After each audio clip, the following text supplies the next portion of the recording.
Hello, this is Brian Purdy with the Florida Aviation Network here at day 4 of Sun and Fun Aerospace Expo 2024 in the Innovation Showcase, part of the Future in Flight Plaza.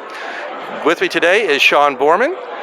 He's the CEO of AeroAuto. He was also one of our panelists at the Flying Car Revolution panel discussion we had, and we're going to start talking about that and then see where it goes. So good morning, Sean. How are you doing? Morning, Brian. Thank you for having me. My pleasure, my pleasure. So what was your impression of the forum, and how do you think it went? Well, first, Sun and Fun is just massive. It's my first time here, and I'm super impressed with how well everything is laid out and the hospitality that I've gotten. The forum itself was well structured. I really appreciate what Chuck has done for the industry, what Chuck has done for AeroAuto. He put us almost in the whole first chapter of the book, so we've been really honored. But yes, that's great. I am looking at it. So AeroAuto, a showroom. I know we still have to build up things to put in the showroom. I talked with Air EV years ago at Oshkosh, and they said if I needed to see their prototype, I needed to go talk to you. Yes, we had it in our hands for about 2 years. Since then, they've had it on the road and taking around to all the different air shows and car shows. They've been to Detroit and to EAA, and I wanted to have them here this year. But they have, investor meetings and stuff that they have to have their vehicle at. But we're real honored to have it.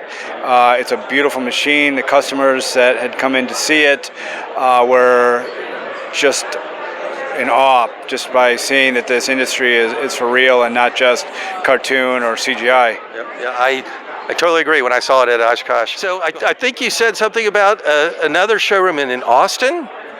So in Austin at Greenport, Emerald Island is in the process of being built and developed. They're building a brand new airport there, Greenport International Airport. AeroAuto, about a year ago, signed an LOI to develop a full-size showroom and MRO facility at that facility. So we're real excited to break ground.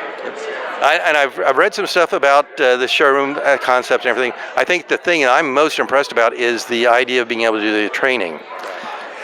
So pilot training is going to be one of the huge aspects of this whole industry, and how do we find new pilots, how do we train the new pilots, where do we train the new pilots? AeroAuto is in the process of working with a few different flight schools to help develop those programs next to the FAA's decisions on how to classify these vehicles, how to train these new pilots in this gray area between regular airplanes and general aviation airplanes and helicopters.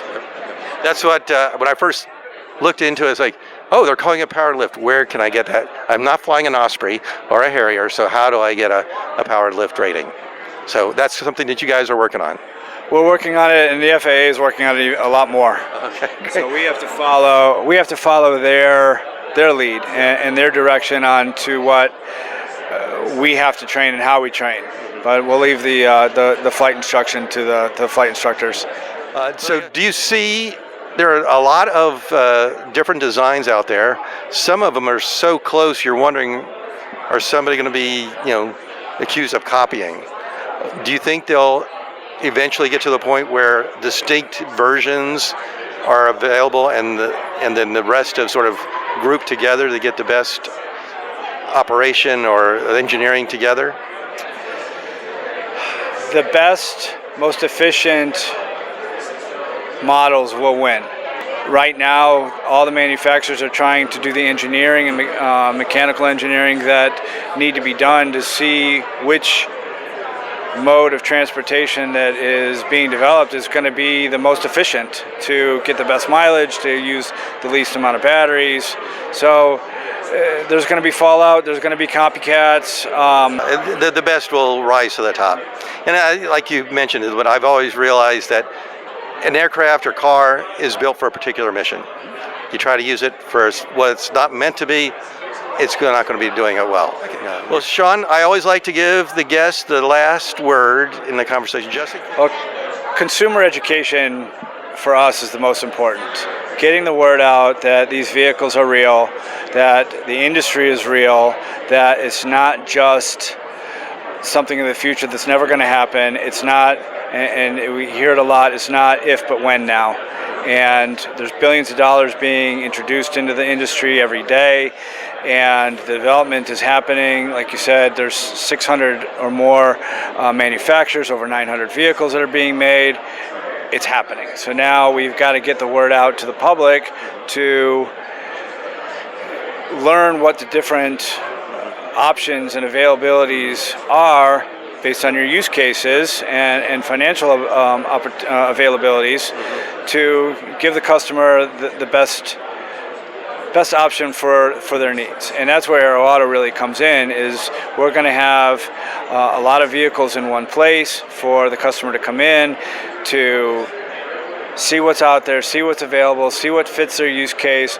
We put them into the best vehicle for them, and then we provide them with all of the other parts and pieces that they need: charging structure, charging infrastructure, landing facilities, storage facilities, registration, insurance, maintenance. That's the other thing, is we will set up the maintenance programs for our customers so that they maintain a good vehicle, a good flying vehicle, to maintain their safety. Yep. It's even though you may call it a flying car, it's not like you can pull over to the side of the road and work on something. No, so we have a network of FBOs and airports across the country now that we're setting up as distributorships and maintenance facilities, and becoming the certified, authorized maintenance facilities for each one of the manufacturers that we represent. Great. So it's like, okay, where's the nearest Firestone to get work on my car? Yeah, so if you have a Tesla, for example, Firestone can't work on your car. You have to have an authorized Tesla mechanic work on your vehicle, otherwise the warranty gets voided. So we're working with our manufacturers to create that same mode of operation for their vehicles, so not just any mechanic is going to work on their vehicle, that somebody who's been well trained under our supervision, it's already been under their supervision, to make sure that that vehicle is built and maintained in the right way, to make sure that safety, which for us is obviously our first and foremost priority. Yeah, my view of safety is, I want to be safe enough that I can do it again. Okay, well, we've had a fun time. Yes, indeed. So, this is Brian Purdy with the Florida Aviation Network, live and in the clear at Sun 'n Fun Aerospace Expo 2024, visiting with Sean Borman of AeroAuto Global, the first and hopefully many branches of his flying car showroom. Have a great day.